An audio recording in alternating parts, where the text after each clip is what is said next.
Easy people, welcome back to my channel at Big Steve MCFC. Last night, Brighton away. A lot of people worried about it. Obviously, business end of the season. Brighton away on a Thursday night. It's not somewhere you want to go. It's not somewhere you want to go and enjoy it. But we've got to do it. We've got to do it. You know what I mean? Liverpool the other night slipped up, got beat off Everton. Basically put them right out the title race. They didn't look good at all, Liverpool. They looked really, really poor. I think the news that Jurgen was leaving has not been received too well over there. I feel like he's like the shining light of Liverpool, and I feel like if he's saying his energy's gone, I feel like it's dimmed it, and I think it's caught up with them, and they're out of it. Arsenal got a good win against Chelsea, 5-0, went to the top of the table. And it's all down to City last night at Brighton. The lineup is announced. Don't think anyone was too surprised. The defence, no Diaz, no Stones, maybe a little bit of a shock. Kovacic came into midfield. Alvarez leading the line because Big Earl's injured. Other than that, I think we were happy with it. You know what I mean? We just needed to get a win. 1-0 would have done. 2-1 would have done. We didn't care. We just needed to bounce back because the Charity Shield, I keep saying the Charity Shield, the FA Cup semi-final, the FA Cup semi-final against Chelsea, you could see we were tired. We were really, really low, fatigue. We just didn't look the same squad. So obviously we've had a bit of a rest, and we're going into the game fresh. And listen, how fresh did we look? You know what I mean? We were passing the ball well. We looked really, really calm, cool on it, nothing too crazy, didn't force it. The first goal, Kevin De Bruyne, bit like Robin Van Persie's flying header in the World Cup. Do you remember that? Kyle Walker with the assist. Well done, Kyle. I have been critical of Kyle a lot of the time, getting down that line and not giving an end product. He whips it in, and Kevin with a looping header, so it's 1-0. That settled the nerves a little bit. I feel like then you're thinking, okay, you know what I mean? Brighton's not a team that's going to dig deep. Brighton's not a team that's going to sit behind two banks of five. You could see early doors the way they were passing it around, little rotundas in their own area and that. And I thought City were pressing them and ratting them out well. And then obviously we took advantage of it. Was it the second goal, the free kick? I think it was the second goal, the free kick. We got a free kick. I think we were fortunate to get the free kick. I don't think it was. I think that Phil's just been skimmed by the player. And then he's thought, you know what, I'm not going to get the ball. I'll go down. He gets the free kick. Foden steps up. Free kick hits the defender, goes in, 2-0. So at 2-0, you're thinking, right, I can relax a little bit. I was thinking, you know what, enjoy it now. Let's try and get the goal difference up. Let's do nothing stupid. Don't risk anyone daft. We carried on playing. Brighton were getting brave at the back again. Young Barco, Valentin Barco from Boca Juniors, a player we were linked with. He made the mistake. Bernardo won it back. Phil puts it in the bottom corner, 3-0. So going in at half-time, 3-0, looking sharp. Rodri looking sharp. Kovacic in the midfield looking good, driving with the ball. I felt like Bernardo Silva was all over the place. I think he was the spare man coming in the midfield when he needed to, really, really far back, dropping to near centre-back to pick the ball up. I feel City played very, very narrow, which worked. Kevin De Bruyne, again, ticking along, looked well. And Alvarez, I think Alvarez gives us the energy that we need up front. He's pressing, he's second to none, and he can drop into that midfield area and just play them little link-up plays, keeps the ball moving, keeps us fluid. There's an argument to say we played better with Alvarez. I mean, is that harsh on Erling with the goals? Maybe. But you can't lie, we do look a little bit more fluid, I think is the word, when we've got a false nine in there. I just feel like it suits us. I feel goals can come from anywhere. I feel like when Earl plays, if we get down the bylines, a lot of people looking up for Erling. I feel like if anyone wins the ball in the midfield, we're looking for Erling for the run. But when he's getting wrestled, manhandled, pulled around, I don't think that's on.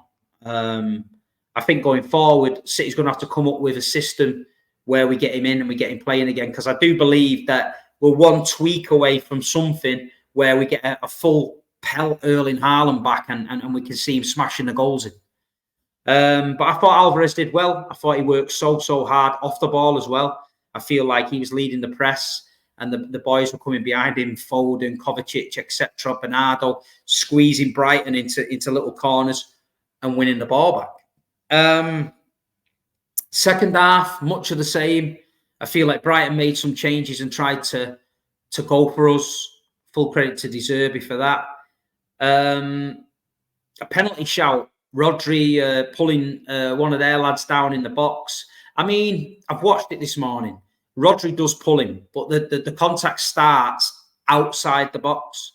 I watched the referee this morning on the news talk about it, and he said it wouldn't have been a penalty. It would have been a free kick on the edge of the box. Rodri contact started outside the box. Yeah, free kick, probably right. Then we've got the goal from Alvarez. Kyle Walker finds himself running clear, big long punt up the pitch from Ederson. He takes a touch too far. The goalie slides out. Kyle gets in front of him, slides it to the left. He knocks it in the box. He knocks it in the net, Alvarez, and it's 4. People were saying, "Oh, he handballed it, Kyle." He didn't. Then they're saying he slid into the goal. It was a foul. Wasn't a foul for me, and it was just a good finish. You know what I mean? 4-0, Brighton away. You know, it's not an easy place to go. We played really well, so I was happy with it. The 3 points was in the bag. We made some changes. Gomez, Doku, everybody coming on, you know, ticking along, Rico, Lewis and that, just to give people a rest. Forest at weekend's going to be tough. There was another penalty shout from Brighton. Well, there was 2. There was one Nathan Ake on a handball, never a handball. It hit him. His hand was in natural position. And then the one that I thought was probably a penalty was João Pedro.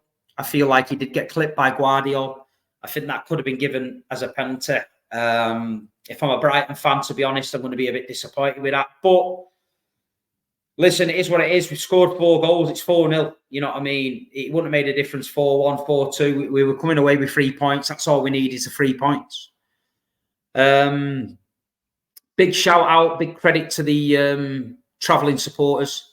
I didn't go to Brighton yesterday. I had loads of meetings in the morning. Would have meant me ending the meeting, getting in the car, driving to Brighton, getting a hotel. Would have missed the meetings this morning. It was just literally not possible for me to do it. So I gave the tickets away on Instagram. Brian Hooper and his mate went. They enjoyed it, so big up. But yeah, it was a good win. It was a good win, and it felt good. And you're looking at it now and you're thinking, 5 games to win the league. This is the position we wanted to be in weeks ago. We said if anybody slips, Man City will be on them, and we're on them. But we've got tricky games. We know Forest at weekend's going to be hard. They're fighting for their lives. They've got a lot of pace. They're going to dig in deep. They're going to try and get us on the counter attack. We've got to make sure we don't do anything stupid. We know we can grow into the game, relax, get our passing going, make Forest work, and try and find them gaps.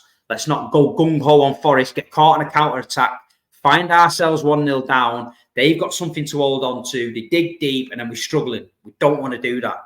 I feel like we've got good options on the bench as well going forward, where we can bring them on late in the game. Doku, people like that, Oscar Bob, who can change things. So I feel like moving forward, we're getting our full squad back. You know what I mean? I feel like we're doing well. Talking about Forest, you know, I was going to do a Forest preview with a Forest fan, but I've been struggling to get hold of him.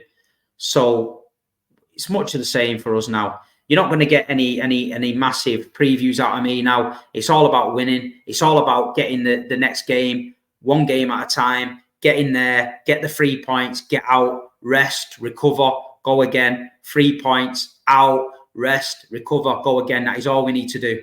We've got 5 games to win the Premier League. We've got 1 game at Wembley against the odd mob to prove again why we're the boys and fucking give it them. So we're on for a great season. If we can win a double, we can win a double.